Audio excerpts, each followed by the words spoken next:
What is going on, everyone? My name is Boit, and I'm back with some more Age of Mythology Retold action, spawning on the left side of the map in the blue color, playing as Oranos. He is your friend and mine, Kimo. Look at this Oranos statue just here. Look at that bad boy. His opponent today, in the red color, playing as Freyr, the new Norse god. Well, newish Norse god. His name is TheRapl. We've got a really high-level matchup here. A lot of people are talking about how Freyr is, not even a lot of people, a select few top-level players are talking about how good Freyr is at the moment. People like the Mister. People like Rapl himself here has said magic. These guys have been coming up and saying, you know, this god, Freyr, it's really strong. Now, just because something's strong doesn't make it easy to play. And that's going to be the big, that's going to be the big challenge for most players to have to deal with in playing and learning Freyr. You can already see Rapl is doing something pretty unique to this specific spawn on Marsh. He's got himself one ox cart, sharing it with these two villagers, and he's grabbing a really early hand axe. So we'll see how the game's going to go. The big thing here for Rapl to be worried about while playing against Kimo is that Kimo's going to be able to spread out all onto the map with his sky passages. And that's going to be a challenging thing to have to deal with as the Freyr player. But when it comes down to it, if this game goes long enough, it does feel like to me that the Norse army will beat the Atlantean army in the late game. So Rapl kind of just needs to play a really defensive game here, and he's going to be in for a good game. But Kimo is going to have to put the pressure on and try and force Rapl to make mistakes and see how things are going to go. But relics on the map, we do have Ship of the Fingernails here. Has a good amount of food trickle to pick up. Over here, we've also got the Girdle for Polita, going to be increasing your archers' hit points or your ranged soldiers' hit points.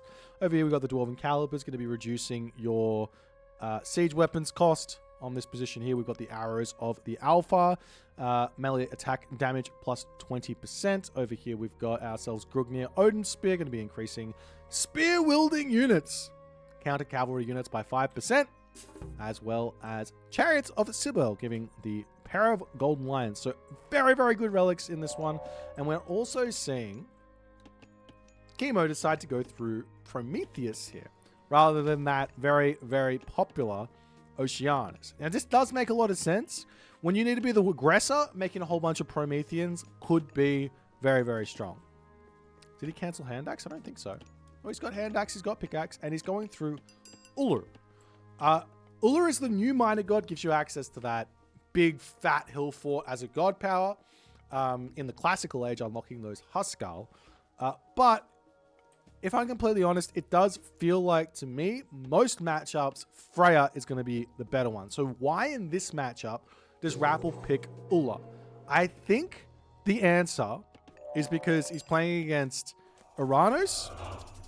And Oranos has got all of the answers to a Valkyrie early in Caladria, in Valor, and all the other good stuff that comes with that. As we do see Sky Passage is now up on this side. And to me, this is looking like a fast second town center option here for Kimo of some variety, just because he's put a Sky Passage up here, first and foremost.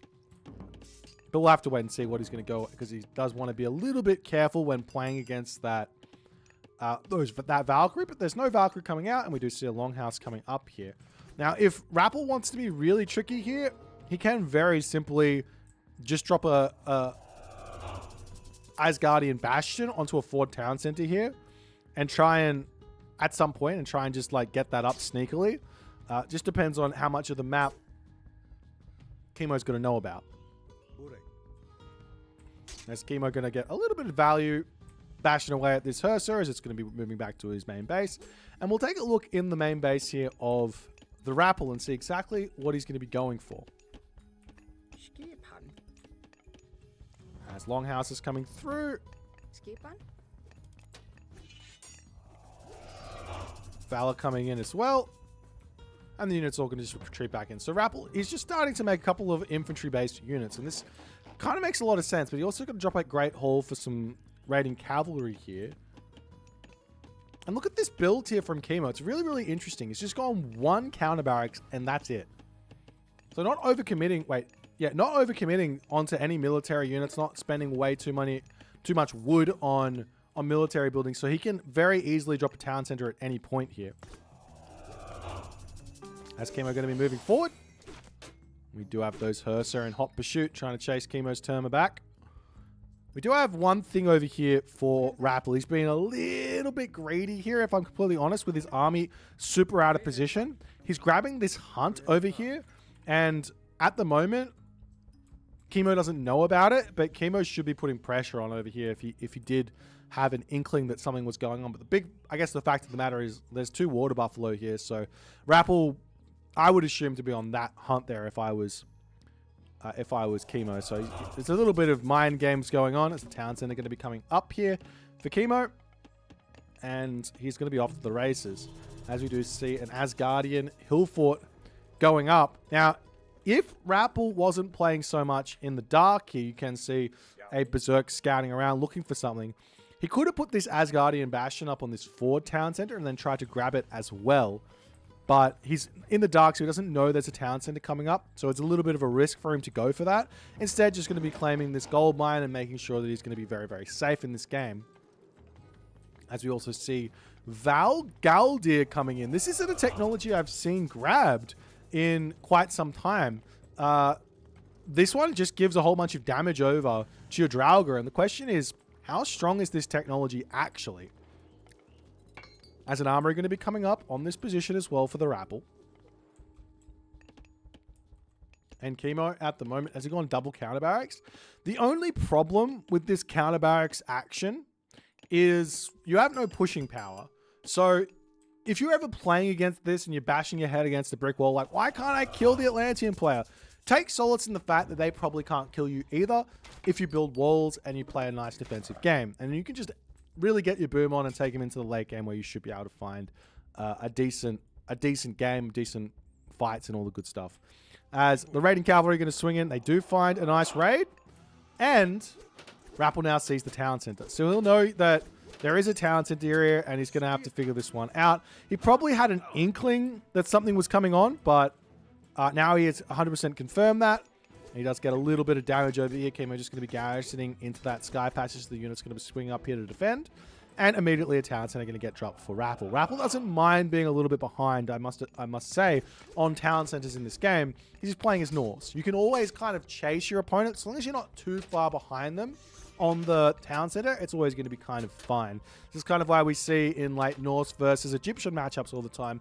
It's totally cool for the Norse player to build a couple of units out, see a town center, not deny that town center for whatever reason, like can't manage to do so, and then go, okay, we're just going to drop our own town center now and play not really from behind, but kind of a slightly catch-up-ish game. Some houses coming down, and RAPL's going to be moving forward. We'll see if he can get into this middle area there and get that town center as well, as we are seeing Servants of Glory coming through. This is a really, really fun technology.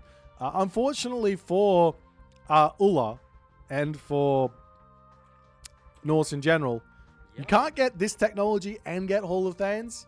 Nonetheless, we'll see how things are going to go as the raiding cavalry are going to be pushing across the map. Does RAPL have his armory upgrades? Not just yet. I feel like that's something that the Norse players should be thinking about doing. Just dropping an armory. How many military buildings? He has one. There they are. Okay. We are going to be seeing RAPL getting a little bit aggressive here. Shockwave coming down as RAPL is caught out in a pretty big way here, but we'll see if his army can take this fight after that shockwave. And it does look like Kimo's army is significantly stronger. A lot of trash units over here, though, for Kimo, as those raiding cavalry will be able to get some serious damage done. But it looks like RAPL has overcommitted to this fight, and Kimo, utilizing that first shockwave there, has managed to win in a big way, as RAPL going to have to retreat back onto this Asgardian hill fort, and he's going to have to play from behind here in a really, really big way. I'm not sure if RAPL's attack there was the best of ideas, but We'll see if he's going to be able to hold on. Remember what we were saying. These units here for Kimo, now he's got 8 Murmillo. There's still not a lot of pushing power here. You can defend pretty easily with a whole bunch of throwing axemen. And wow, this is so obscenely greedy by TheRapl. He is going for the heroic age here, ladies and gentlemen. Going down a longhouse over here. The fact of the matter is he's got a really, really nice gold mine over here. He's got a great amount of hunt over here, and over here. So the fact that his villagers are on this position doesn't really matter that much. He can drag these bad boys back into his main base, and then he can move all these villagers down to the left side of the map and grab this. As we're seeing A-gear coming through, and that's going to be a big, big help here. Kimo, on the other hand, he's just massing units out at the moment. Does he have an armory? He's building that armory up now, so he will be able to go to that next age. Going to break down these walls here and say g'day to TheRapl. TheRapl doesn't have his watchtowers up just yet. And while I was saying it's kind of, you can see how long it takes to kill this wall. There is no pushing power here. So he pushes, he does break through the wall, but what after that? These villagers might want to consider just retreating back. Does Kimo have... What does Kimo have here in terms of line of sight? He knows there's a gold mine there, so we might push through and try and raid that, but TheRapl will be able to see that, as we do have the Hyperion on the way as well here for TheRapl. There's a whole bunch of berserks going to be coming out. What are they? What speed are those berserks moving at? 5? 5? 5 speed with that upgrade, so pretty quickly. And more upgrades. All of the upgrades queued up right now for TheRapl. As TheRapl hits the second age. And I'm not sure if TheRapl wants to go for an immediate fight here, but he's got to be a little bit careful. As we see, look at that. Granite Maw is the upgrade TheRapl wants immediately in the heroic age. The big unique upgrade there for TheRapl. He wants that Granite Maw, and he wants those rock giants to be very, very tanky and very, very strong. These units are insane because they taunt your opponent into just attacking them, and they get a huge amount of armor and everything else. As the raiding cavalry are going to be charging in onto this position, those catapulties are very, very scary here. As the rock giant's still going to be pushing forward here. Kimo does have himself that Chaos God Power if he wants to use it, and he does decide to go for that as A-gear does get dropped down. And wait, that rock giant did it? No, I don't. Did it? It might have. I don't even know. I don't know. We have to do some testing. I'm going to talk about it afterwards.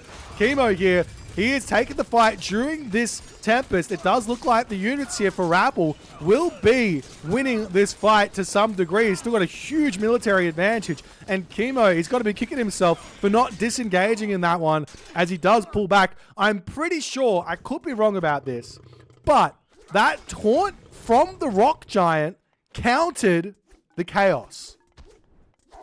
Because he chaosed the units, the rock giant uses the special on his own army, and then the units all attack the rock giant instead of themselves. That's absolutely insane from TheRapl. That's so crazy good. Chaos has a counter, guys. Freyr is the counter to Oranos and Kronos. It's here. What a time to be alive. We do have a longhouse coming up here for TheRapl. He's going to try and claim that center map control. Now, the problem for TheRapl in some way, shape, or form is he's got to get the town centers up in the center and get himself fully sorted out. Maybe farms coming up and getting his economy into a really big way. Because the thing is that while he's won that fight, Kimo's economy is still stonking in this game. He's got 82 villages to 70, so he's still in front by 20 citizens, or not 20, 10 citizens at the moment. So he's going to get a lot of units. But double rock giants are now out. He's got those Bergrisi here, and we do see a town center attempting to come out with the Contarius transition here from Kimo. There are no herdmen in just yet, as the army is going to try and clash through. TheRapl did waste his rock giant special attack there as he tries to push forward. Lots and lots of Huskar here going to be tanking in a really, really big way. Population is significantly in front for Kimo, though, as TheRapl is going to have to retreat back away from this position.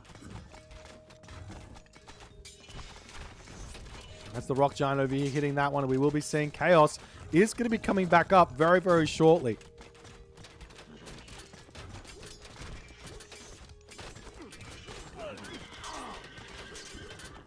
the Rock Giant on the front going to be getting taken down. Not sure what RAPL's thinking here. He's just continuing to take these fights in the center of the map here. Maybe he's going to be winning. Maybe he's got the stronger upgrades at the moment. It's probably what he's thinking. And those Arcus, though, they're still going to be absolutely pummeling through. And one thing here that RAPL desperately needs is more military buildings. Those Huskar are going to be really, really helpful, but he's only got the one hill fort. It can be tough to build more hill forts, but sometimes you just have to commit to just throwing one down as Gullen Bursty gets dropped. Where's... Huh? Gullen Bursty gets dropped in the main base? And it's going to be moving forward here as RAPL eventually going to get it into the center, but it drops in HP, not HP, in speed in a big way here as the army of the RAPL continues to push forward here in onto this one. Those Rock Giants are not performing their special attack to the best of their ability here, and Kimo is playing around it very, very nicely with those retreats as we do see another taunt coming through from that Bergrisi in the center there. Gullen Bursty tries to push forward, finally gets into the fight. He's going to start getting a little bit of damage done here, but I think RAPL has overcommitted ever so slightly in this game as the Gullen Bursty will end up getting taken out. Units retreating back, town center on the way here. Lots and lots of those Bergrisi are in on this game for the RAPL, and we'll see how he's going to be able to use them moving forward here. I feel like you want to use... I mean, I say this for every myth unit, but I feel like the Bergrisi in particular, you really want to be using or having that special on not autocast. Because you can get so much value out of it by running in and doing like... and chaining stuns. So your enemy units change the unit that's getting fired from it, and it lasts for the entirety of the fight instead of just for a couple of seconds. As the Bergrisi still pushing forward. They get another special attack onto this one as those poor Arcus, they've got no idea what they want to fight here. And basically, I think what Kimo needs is he just needs mass heroes. Probably just get frontline heroics here and make a bunch of Murmillo. He doesn't have frontline heroics. He's gone through Prometheus. He's just got to make a whole bunch of Contarius heroes or Murmillo heroes at this point as Kimo is just getting beaten up. RAPL here is catching up on score as these fights are going really, really nicely for him. Shockwave gets dropped down yet again. There's no favor in the bank for Kimo at the moment. As we're now starting to see the units rushing up to the top side of the map here. Bronze shields now on the way for RAPL. He's also going to be getting himself that fortified town centers there. So the Bergrisi are just absolutely going to town on all of these units. But I mean, so they should. Where are the heroes here for Kimo at the moment? This is the problem. Kimo needs heroes to deal with myth units. Those myth units are just causing so much problems. As the Citizen's getting raided over here, and RAPL is going to start moving out onto the map. He can actually send those Bergrisi over here to start eating this town center and getting HP back. Look at all of them. He's got 7. He's got 7 Bergrisi at the moment. Are you kidding me? Look at these guys. He's just eating. This is the coolest part. This is the coolest animation. Just comes in. He's just like yum yum yum yum yum. Yum yum yum yum yum yum yum yum. Yum yum yum yum yum yum yum yum. And that town center is going to go down really, really quickly.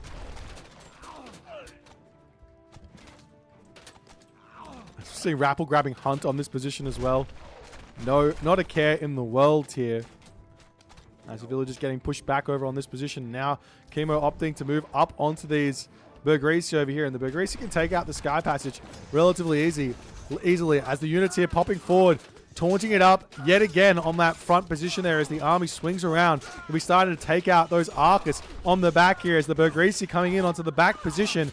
Going to be utilizing that special ability to taunt those Arcus as well. And it looks like Kimo's army, yet again, is getting absolutely brutalized here by the RAPL's Freyr. And in that moment, Kimo taps out. And the RAPL is the victor as Kimo falls victim to what looks to be something very, very strong here from the RAPL. Now, you have to ask the question. Where were the heroes and would it have made a difference? Now, taking a look at these stats from the Bergrisi, Arcus heroes, 88% over here. They have 75% pierce armor, 900 HP. You probably want melee units. They've got a lot of hack armor here, but you probably want melee heroes here. So Gontarius heroes or Murmillo heroes or Catapelti heroes would have been great as well. Any of those would have been fantastic. Take out these Bergrisi, but Kimo was using his god powers and he was spending all of his favor on those, and TheRapl made him pay here. TheRapl made him pay in a really, really big way. Anyways, if you guys enjoyed this one, please consider the follow on the Twitch. If you're on the YouTube, hit that subscribe button, and I'll see you guys in the next game.